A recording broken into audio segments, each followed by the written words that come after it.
Namo tassa bhagavato arahato samma sambuddhassa. Namo tassa bhagavato arahato samma sambuddhassa. Namo tassa bhagavato arahato samma sambuddhassa. Kalena dhamma sakacca, kalena dhamma savanang, etang manggalang mutamang ti. Selamat malam Bapak Ibu dan saudara-saudari sedama. Sukihoto, Namo Buddhaya. Dan pada kesempatan hari ini Bante berterima kasih karena Bante bisa berbuat baik bersama Bapak Ibu, berkumpul kembali bersama, dan juga melihat kita semua dalam keadaan yang sehat walafiat. Jadi ini adalah suatu berkah yang sangat baik yang kita bisa punya untuk hari ini. Dan kita tahu bersama bahwa setelah sejak akhir-akhir Juni dan awal Juli kita melihat bahwa COVID di Indonesia sangat mulai naik, dan banyak sekali mungkin sahabat-sahabat kita yang orang tuanya meninggal atau saudaranya meninggal dan seterusnya. Dan sehingga memang sangat membuat kehidupan terutama di kota-kota besar mereka sangat penuh kekhawatiran, ketakutan, bahkan stres, bahkan terlalu bahkan ketemu orang itu sangat takut dan seterusnya. Jadi ini adalah hal-hal yang muncul karena pandemi yang sudah ada saat ini.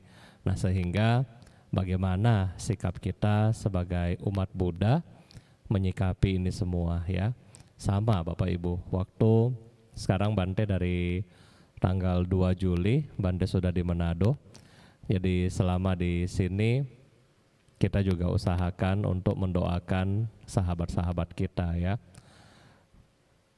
Penambahan teman-teman kita yang meninggal itu dari 5 orang sekarang sampai sekitar mungkin ada 50 sampai 60. Jadi begitu cepat dalam waktu hanya 15 hari 2 minggu. Nah, jadi Bapak Ibu, ini tentunya menjadi sangat concern dan empati. Kita melihat bagaimana rumah sakit dan semuanya penuh, dan kita juga di sini melihat ini semua bagaimana Dhamma yang kita lihat Nah, Bapak Ibu, Dhamma adalah suatu kebenaran kebenaran yang hakiki, dan kebenaran ini tentunya kebenaran yang mutlak Dan Dhamma ini yang sudah Buddha ajarkan kepada kita diharapkan membawa kita semua untuk menuju pencerahan. Jadi inti daripada ajaran atau inti daripada ajaran pembabaran Dhamma ini adalah mengharap kita semua, termasuk Bante, Bapak Ibu yang ada di rumah, nah kita semua akan mencapai pencerahan. Jadi ini harapannya Bapak Ibu Nah, dari harapan ini kemudian timbul di dalam masyarakat berbagai macam pandangan, termasuk pandangan-pandangan yang muncul akibat dari perbedaan kondisi loba dosa moha yang ada di batin setiap orang. Nah, jadi dari sini muncul pandangan masing-masing. Nah, ada yang menganggap positif, ada yang menganggap negatif, tetapi saat ini Bante rasa lebih banyak yang suka negatif jangan sampai positif karena kalau positif nanti takut di karantina Nah, jadi lebih banyak zaman saat ini semua lebih suka pada negatif, kalau positif takut Nah, jadi ini. Nah, sekarang Bapak Ibu, damai apa yang kita bisa dapatkan dari COVID-19 ini ya? Banyak hal yang kita selama kita pandemi dari Maret sampai sekarang itu kita belajar banyak, dan sebenarnya Bapak Ibu, inilah saat kita menguji seluruh teori damai yang sudah kita belajar. Kita juga menguji mungkin pengetahuan damai yang sudah kita punya.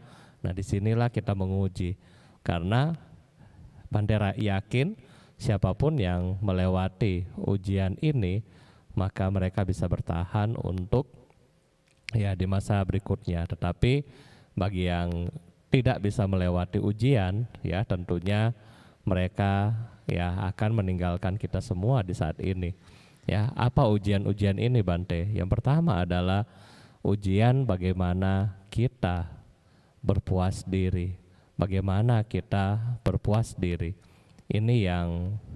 Ujian ini yang sangat-sangat susah. Kita melihat kenapa kita begitu banyak yang jatuh korban, karena semua merasa Bante sudah divaksin 2 kali, aman. Ayo Bante pergi makan di mall dan seterusnya. Karena kita selalu merasa wah, sudah aman, sudah enteng. Merasa berpuas diri bahwa sudah vaksin itu sudah aman. Nah, jadi ini adalah pandangan yang seperti ini kita bilang sisi yang keliru daripada kita Kita gampang berpuas diri Kenapa kita gampang? Karena Bante juga tahu bahwa Bapak Ibu sudah nggak sabar untuk liburan. Sudah sekian lama nggak bisa kemana-mana. Dan inilah, jadi ini akhirnya menjadi suatu pemicu. Jadi seandainya Bapak Ibu kita memiliki rasa, walaupun kita memiliki rasa berpuas diri yang tadi, kita harusnya tetap memiliki sifat pengendalian diri Di dalam ajaran Buddha, pengendalian diri ini sangat-sangat penting. Sebagaimana Anda menyayangi semua makhluk, disitulah Anda mengendalikan diri kita sendiri Pengendalian diri apa yang harus kita lakukan, Bante, selama masa pandemi seperti ini? Anjuran dari pemerintah, kita sudah harus melaksanakan misalnya prokes, protokol kesehatan. Laksanakan. Ketika kita melaksanakan ini, maka kita benar-benar mengendalikan diri kita agar kenapa? Kita sendiri nggak mau sakit. Ketika kita melaksanakan dengan baik, maka kita juga melindungi orang dengan baik Pengendalian diri saya rasa untuk kita di ajaran Buddha itu sudah sangat baik. Setiap kali kebaktian di wihara, Bapak Ibu selalu Okasa ahang Bante, permohonan sila. Sila adalah dasar daripada kita mengendalikan diri kita, Bapak Ibu. Sehingga ketika kita mampu melaksanakan sila dengan baik, harusnya kita juga mampu melaksanakan prokes dengan baik. Mana lebih susah? Anda misalnya Anda mau bunuh nyamuk, Panatipata Weramani Sikapadang sama Diami dah hafal, kan? Ketika juga Anda keluar rumah, Anda ingat, saya mesti pakai masker. Sekarang mesti yang double. Nah, jadi di situ kita punya namanya pengendalian diri, daripada kita melaksanakan sila ini, belum yang lain, Jadi sila, Bante rasa kita sebagai umat Buddha sudah sangat susah untuk melaksanakannya, dan Bante harapkan ketika Anda mulai patuhi prokes, Anda menjadi lebih disiplin. Dan Bante harap ketika Anda disiplin menjalankan prokes, besok-besok ketika keadaan sudah normal, Anda sudah mampu untuk melaksanakan sila dengan baik. Karena kenapa? Disiplinnya sudah dapat daripada menjalankan prokes.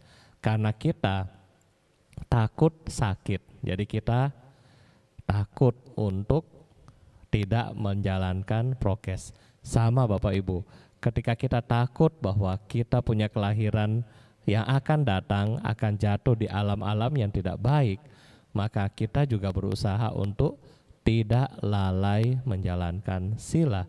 Jadi ini adalah yang kedua ya, bagaimana kita berusaha mengendalikan diri kita ya, diri kita sendiri. Nah, berikutnya, selain kita berusaha mengendalikan diri kita ya, terus terang kita tidak bisa mengendalikan orang lain ya. Bante nggak bisa bilang ke umat-umat, misalnya umat-umat nggak boleh datang ke wihara, nggak boleh, wihara rumahnya Buddha. Nanti kalau itu nanti dibilang, wah Bante ini kita mau sembahyang nggak dikasih, nah salah lagi kan. Nah jadi pada akhirnya kita harus benar-benar menjaga ya, kita menjaga. Ada satu pepatah Bapak Ibu yang Bante pernah baca di Tibet ya. Jadi satu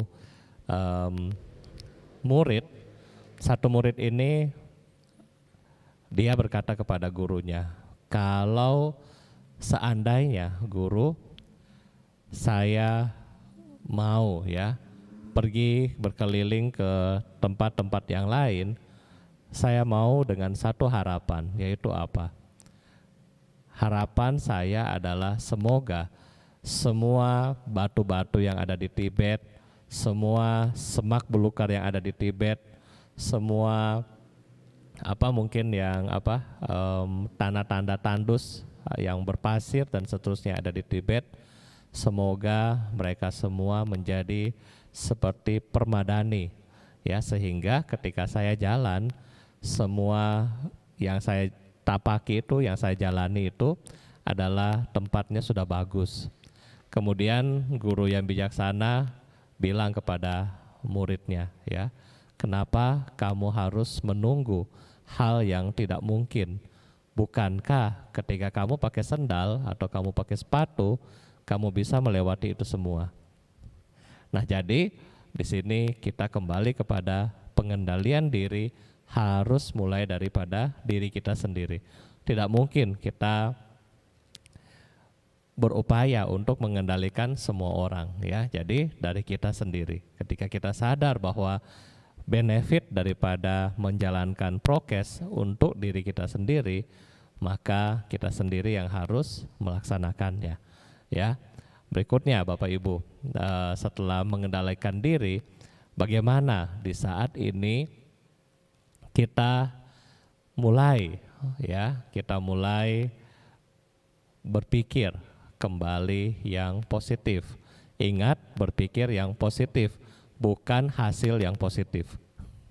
Ya, jangan sampai hasil antigen Anda positif, tetapi pikiran kita yang harus positif ya. Pikiran kita positif adalah apa? Ketika kita berpikir yang positif, maka segala sesuatu akan membuat hidup Anda lebih baik. Karena pikiran adalah pelopor. Ya, Dhammapada ayat 1 dan 2 sudah menyebutkan bahwa pikiran ini adalah pelopor. Pikiran ini adalah pembentuk. Kalau orang berpikir yang baik-baik, maka akan mendapatkan yang baik. Sebaliknya, yang buruk juga mendapatkan yang buruk. Nah, jadi bagaimana kita berupaya untuk memulai dengan pikiran yang baik-baik, Bapak Ibu ya. Jadi berpikirlah yang positif ya, berpikir yang positif.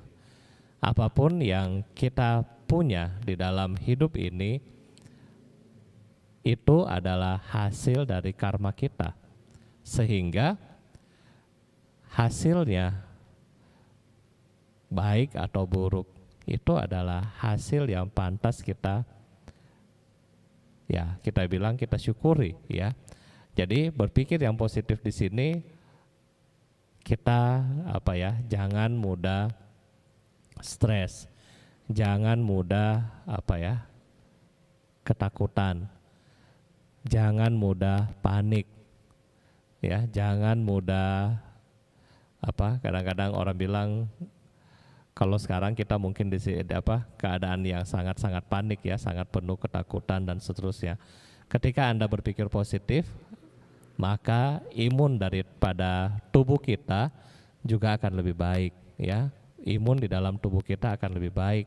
Imunnya lebih baik, maka penyakit juga ya tidak bisa datang ya. Jadi di sini kita melihat bahwa pikiran adalah hal yang baik.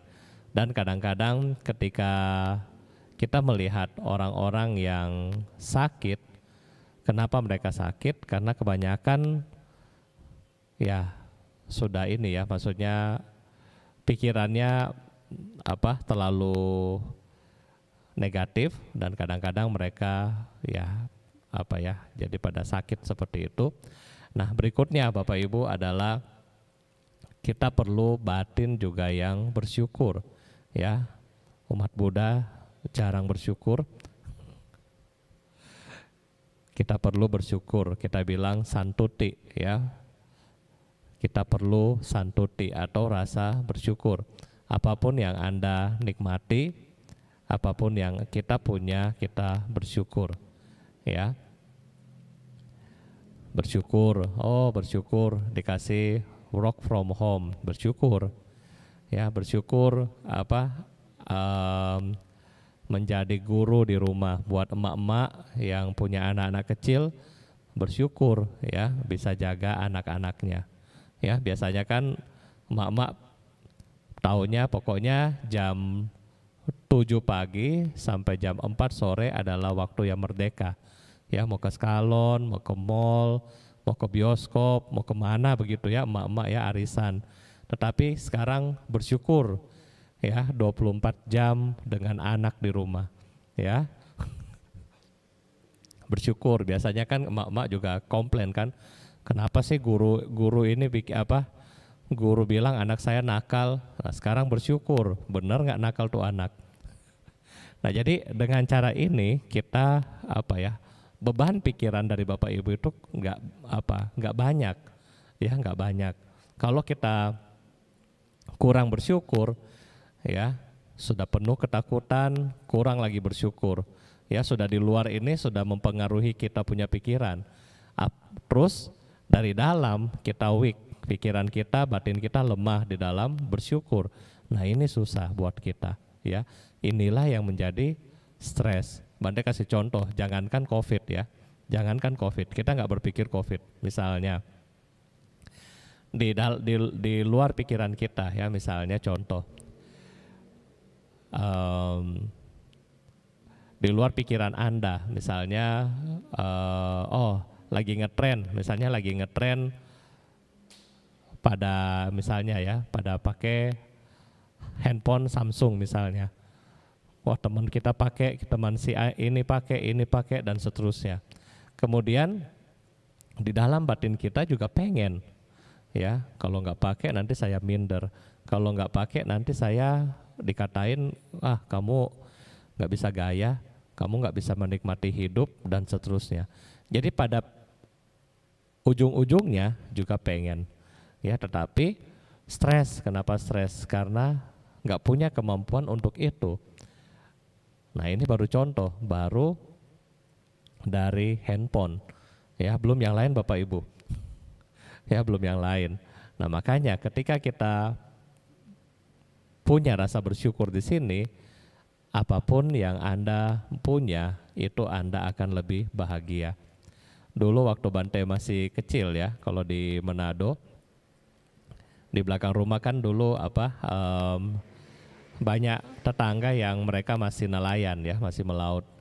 Nah, dulu waktu saya kecil saya suka main di pantai ya, saya suka main di pantai dan kadang-kadang makan sama mereka ya, kadang-kadang makan sama mereka. Ketika satu saat kita makan itu nasi sama garam sama minyak ya, itu Bante pernah makan. Jadi waktu masih main-main masih kecil. Nah, pas makan itu saya bilang, enak juga ya makan begini. Nah, setelah makan itu besoknya saya bilang ke mama saya, itu coba bikin makanan yang kayak kemarin. Mama saya bilang, itu makanan apa? Nggak tahu dia ya, karena ya nggak tahu, nggak pernah kan. Nah dari situ Bapak Ibu kita bilang orang bisa hidup dengan bersyukur, ya. Kita pernah nggak makan nasi sama garam gitu? Nggak mungkin belum pernah sampai segitunya ya. Tetapi kenapa kita sudah sedih, hati kita susah banget, dan seterusnya. Ya, jadi kita melihat bagaimana kondisi orang lain dan dari situ kita menerima kondisi kita ya. Jadi disyukuri. Apapun yang terjadi adalah bagian daripada karma kita. Kalau bukan bagian kita, ya Sang Buddha bilang kita nggak bakalan dapat. Ya, Sang Buddha bilang kita nggak bakalan dapat. Nah, ini adalah kita bilang bagaimana kita bersyukur, ya. Bante rasa kalau bersyukur banyak sekali cerita yang harus kita ceritakan, cuma nanti waktu, ya. Kemudian Bapak Ibu, selain rasa bersyukur yang Anda harus punya di masa COVID, apa yang kita belajar? Segala sesuatu tidak kekal. Segala sesuatu tidak kekal. Sebelum kita masuk ke segala sesuatu tidak kekal, yang Anda harus punya rasa bersyukur juga adalah sekarang ternyata rasa bersyukur kita terhadap kesehatan kita. Ya, bersyukur nggak Anda sama kesehatan Anda sendiri Bapak Ibu? Harus bersyukur. Harus, ini nggak bisa nggak bersyukur, ya. Tadi Bante dikasih tahu kami di yayasan kita lagi pesan 10 tabung oksigen. Kemudian tadi Romo telepon, dia bilang, Bante, kita sudah dapat yang bagian pengisian itu sekitar berapa? 150.000.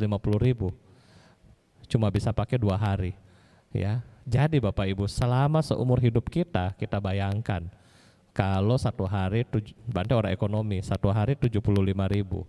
Ini sudah umur 35, kali dia berapa? Ya, sudah begitu banyak. Ya, kita harus bersyukur dengan nafas kita. Kita bersyukur dengan kesehatan kita. Nah, oleh karena itu, karena kita bersyukur dengan ini semua, maka kita harus memiliki satu pandangan baru, yaitu kalau hari ini saya punya keadaan yang baik-baik saja, hari ini saya punya kondisi yang baik-baik saja, berarti yang mendukung ini semua adalah siapa kira-kira? Yang mendukung ini semua adalah karma baik Anda di masa lampau, yang mendukung kita bisa sehat, kita bisa memiliki kondisi yang baik, ya. Yang baik bagaimana? Anda di rumah, Anda bisa punya rumah, Anda punya misalnya minimal yang lihat hari ini punya internet. Ya, ini adalah kondisi-kondisi semua yang kita punya harus syukuri.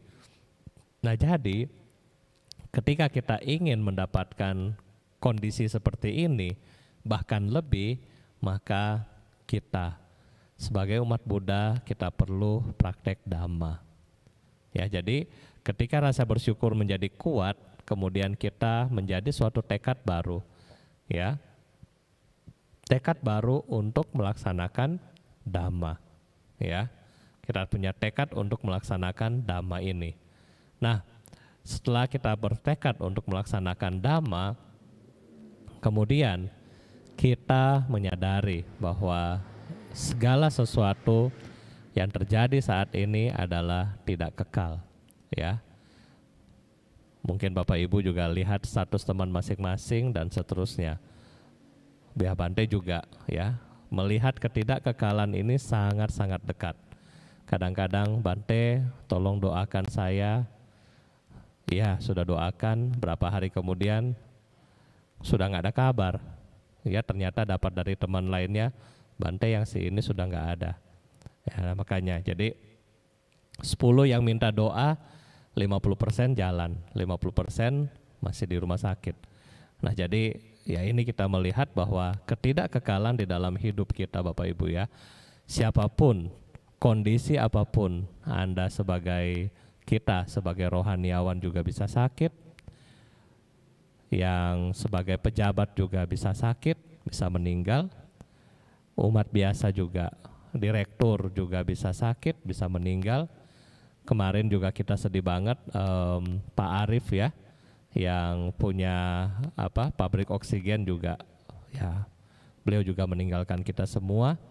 Jadi semua ketika ketidakkekalan ini muncul, maka siapapun itu tidak ada pengecualian.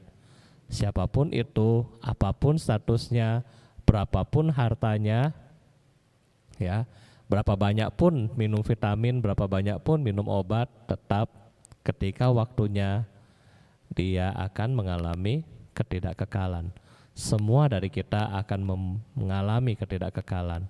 Ya, tadi pagi Bante juga dikasih kabar dari umat satu ya, ada anak bayi lahir hari Kamis, ya, hari Sabtu sudah nggak ada, kesian baru 2 hari. Nah, jadi kita melihat bahwa ketidakkekalan itu sangat-sangat nyata kali ini ya, sehingga karena kita melihat ketidakkekalan setiap hari, maka kita ayo coba renungkan. Di sini kita mulai mencoba merenungkan bahwa inilah yang dicari oleh Buddha 2600 tahun yang lalu. Buddha juga melihat orang yang mati sama. Timbul di dalam diri sang Siddhartha, Pangeran Siddhartha waktu itu timbul pemahaman dan ketakutan bahwa saya pun akan mengalami hal ini, dan bagaimana cara untuk menolong semua makhluk terbebas dari duka ini. Ya, jadi Bapak Ibu, kita 2600 tahun kemudian saat ini berpikir kembali dengan sama seperti Pangeran Siddhartha waktu itu. Ya, kita semua akan mengalami penderitaan ini, dan penderitaan yang kita akan dapatkan, ya, sakit, tua, dan mati, ini adalah natural dari semua makhluk. Sekarang bagaimana cara saya melalui Dhamma bisa melewati ini semua? Nah, di situ kita mulai merenungkan, menganalisa, sehingga muncul suatu kekuatan tekad, suatu kekuatan yang menyebabkan Anda akan lebih intens, akan lebih semangat, akan lebih ingin untuk melakukan praktek-praktek Dhamma yang lebih baik. Nah, karena kita melihat bahwa apa yang bisa dibawa sekarang, ya, nggak ada yang bisa dibawa, ya, nggak ada yang bisa dibawa sekarang. Apalagi kalau mereka yang maaf kita bilang meninggal karena COVID, nggak ada yang bisa dibawa. Mau lihat aja kita nggak bisa lihat, ya, cuma bisa lihat pakai Zoom. Kita nggak bisa lihat apa yang dibawa, nama baik dan seterusnya semua hilang. Oleh karena itulah sekarang kita benar-benar melihat bahwa inilah saatnya kita melihat ketidakkekalan dan kita renungkan sehingga ini menjadi pemahaman baru dan kekuatan di dalam praktek Anda, ya, praktek Anda masing-masing ada di rumah. Kalau kita hanya melihat ini, ketika Anda takut, Anda mengalihkan pikiran Anda dengan berpikir, sudahlah nonton drakor aja, atau sudahlah nonton BTS ya, apa tuh BTS kemarin sempat heboh, Bante lupa itu BTS apa ya, atau daripada kita lihat-lihat COVID bosan Bante, lihat ini aja, lihat main PUBG atau main ML aja. Nah, jadi kita pada akhirnya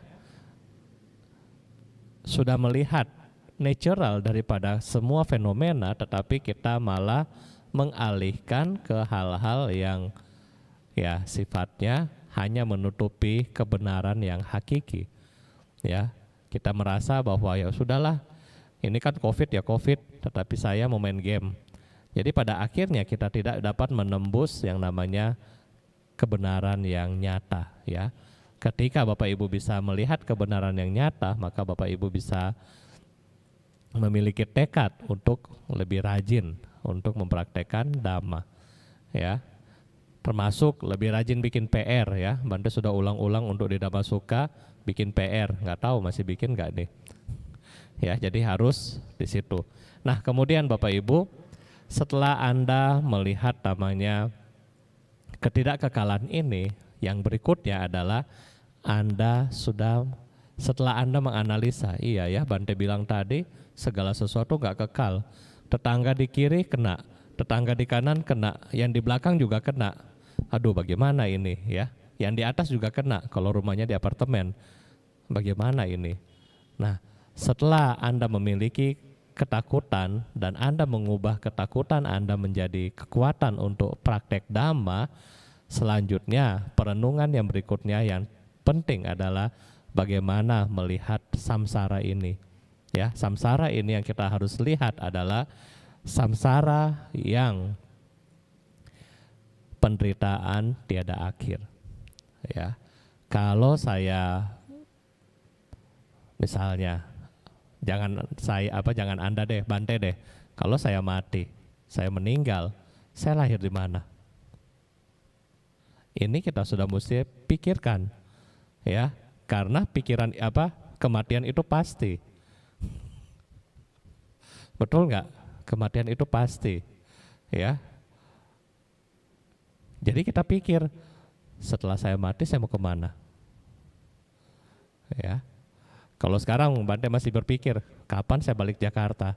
Belum tentu bisa balik.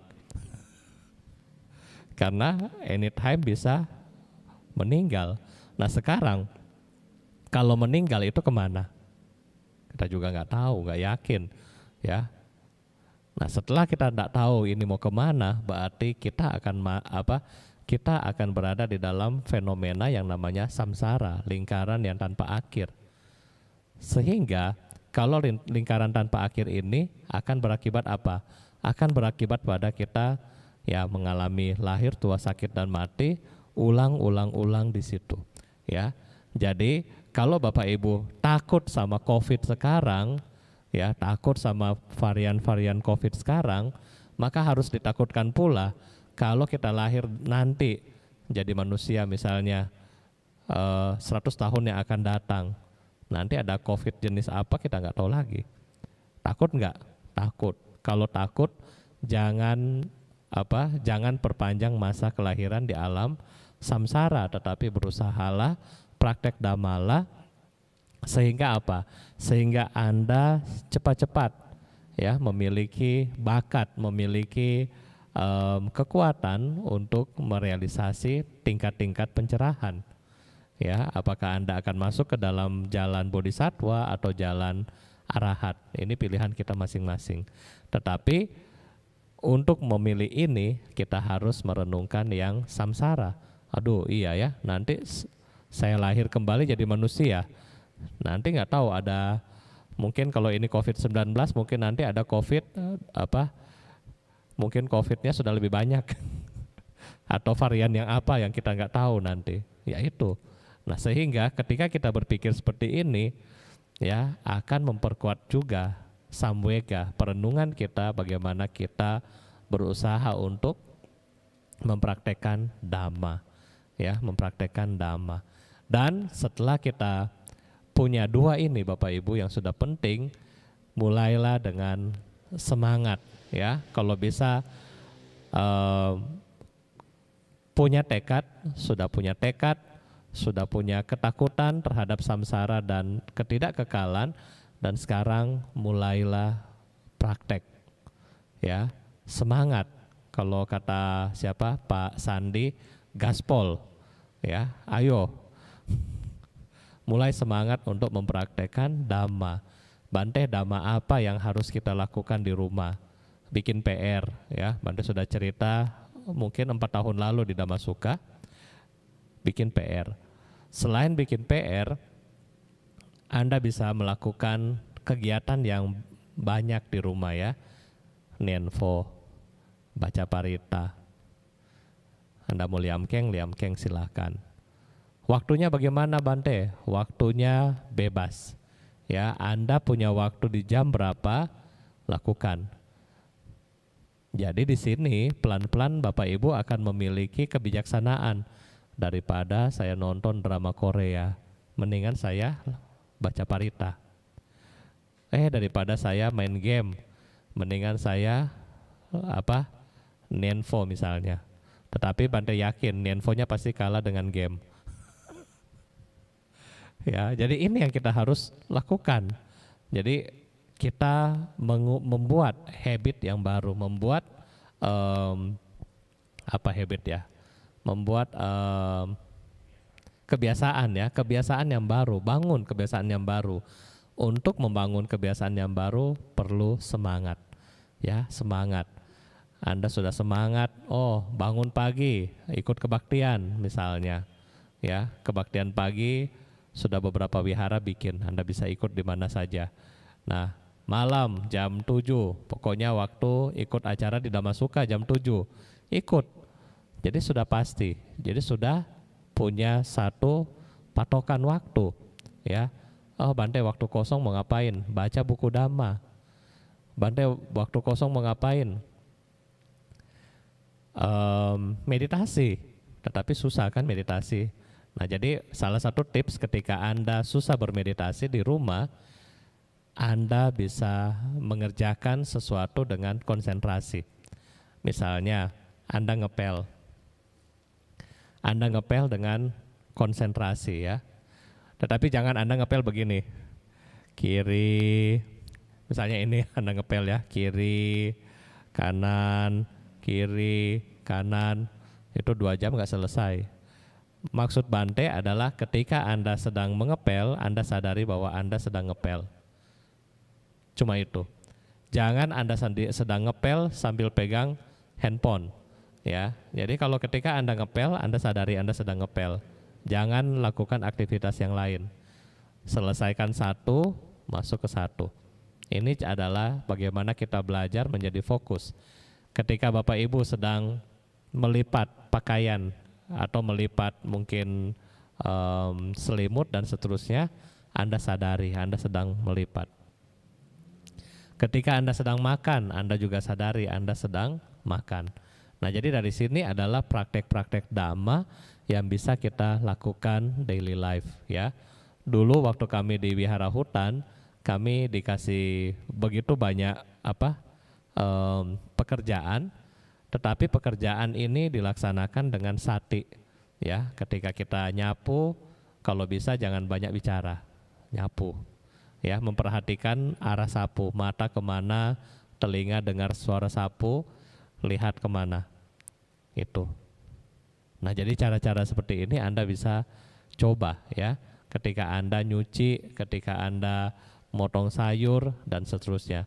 Jangan motong sayur di depan pakai tablet nonton YouTube. Nanti salah potong ya, nanti potong tangan.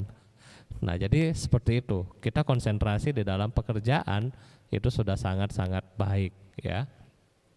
Itu adalah salah satu contoh bagaimana kita memperkuat sati kita. Ketika Anda punya waktu, Anda bisa memperkuat lagi dengan meditasi tradisional. Seperti tadi, kita duduk dengan rileks, atur postur badan, kemudian Anda memperhatikan objek meditasi. Nah, jadi Bapak Ibu, ini semua yang mungkin kita bisa, yang terakhir. Yang terakhir adalah ketika Anda sudah susah bangun pengertian, Anda sudah susah bangun pemahaman mengenai samsara dan anicca, kemudian Anda sudah susah-susah semangat, satu yang kita biasa lupa ya. Yang terakhir yang biasa kita harus ingat adalah disiplin dan konsisten. Semua orang berhasil harus punya disiplin dan konsisten. Jangan, oh Bante bilang semangat. Iya, saya semangat hari ini meditasi langsung. Pokoknya habis dengar ceramah Bante semangat, langsung meditasi. Besok bangun bengong. Aduh, kok badan semua pegel. Bante bilang mau mencapai kebahagiaan. Bagaimana? Bukan bahagia, ini pegel seluruh badan. Ya, nah jadi ketika kita memiliki semangat dan segala macam ini, jangan lupa untuk kita berusaha Bapak Ibu ya. Kita berusaha untuk apa? Kita berusaha untuk disiplin dan konsisten. Tanpa dua ini bukan hanya praktek spiritual, tetapi sebagai orang duniawi, kalau nggak punya sifat disiplin, kalau nggak punya sifat konsisten, ya semua juga nggak akan sukses. Makanya dua ini juga harus kita punya. Dan semua yang Bante cerita tadi hanyalah ilustrasi, hanyalah suatu kesempatan, dan belum tentu ada manfaatnya kalau Bapak Ibu di rumah tidak melaksanakannya. Kalau Bapak Ibu hanya mendengar, 90% Anda lupa. Tetapi kalau Bapak Ibu melaksanakan step by step, maka 90% Anda akan ingat dan Anda punya experience di situ.